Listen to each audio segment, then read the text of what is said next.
Shalom, saya akan menyampaikan kebenaran firman Tuhan. Sebelumnya saya akan berdoa. Roh Kudus, kenakanlah hamba-Mu sebagai pakaian-Mu, agar apa yang menjadi kehendak Bapa di sorga yang akan hamba sampaikan kepada umat-Mu. Dalam nama Yesus, hamba sudah berdoa. Amin.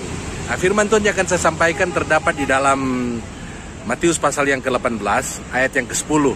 Firman Tuhan ini berbicara ketika Tuhan Yesus mengambil anak-anak menjadi contoh bahwa mereka ini anak-anak yang berharga.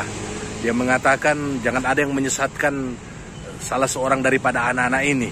Lebih baik diikatkan batu kilangan di leher dan dilemparkan ke laut kalau dia akan menyesatkan salah seorang daripada anak-anaknya. Nah, dia mengatakan dalam yang ke-10 bahwa anak-anak ini ya, ada malaikat di sorga yang selalu memandang wajah Bapa di sorga untuk menolong anak-anak ini. Nah, kebenaran firman Tuhan ini mengingatkan kepada kita bahwa setiap orang percaya ada malaikat yang Tuhan perintahkan untuk menjaga kita, anak-anaknya.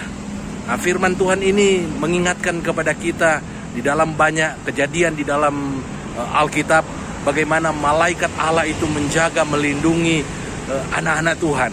Nah, salah satu contoh kalau kita melihat tentang Abraham, ketika Allah menguji imannya dan dia taat kepada ujian ini untuk mempersembahkan Ishak sebagai korban, ada malaikat yang dari surga, malaikat Tuhan, dia melarang Abraham untuk jangan membunuh Ishak, dan malaikat Tuhan ini akhirnya memberikan kepada Abraham pengganti daripada Ishak.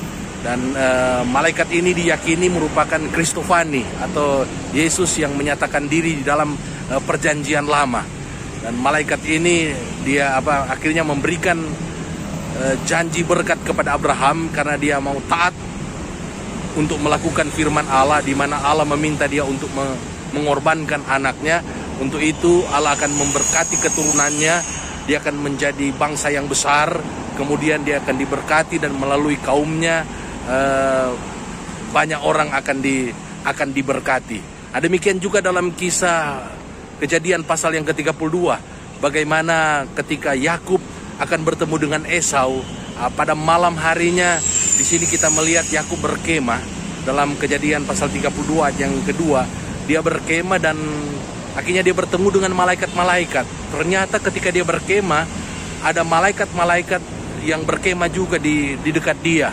Untuk itu dia berkata tempat ini dinamakan Mahanaim. Mahanaim itu berarti dua perkemahan. Jadi ada perkemahan Yakub, kemudian ada perkemahan malaikat-malaikat. Firman Allah berkata, malaikat Tuhan berkemah di sekeliling orang-orang yang takut akan Dia dan meluputkan mereka. Nah, malaikat-malaikat ini adalah ciptaan Allah yang diciptakan untuk melayani anak-anak Tuhan.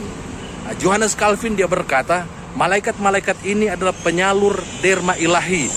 Dia menyelamatkan kita, dia membela kita, dia menuntun kita, dan dia menjaga kita dari celaka. Ini kata-kata daripada Johannes Calvin. Jadi malaikat itu diciptakan untuk menyelamatkan anak-anak Tuhan, untuk menuntun, untuk membela, dan untuk menjaga kita dari segala celaka. Nah, untuk itu kebenaran firman Tuhan mengingatkan kepada kita jangan takut pada hari-hari ini. Mungkin ada kerusuhan, ada orang-orang yang berniat jahat terhadap satu dengan yang lain. Jangan takut, karena ada malaikat Tuhan yang berkemah di sekeliling kita.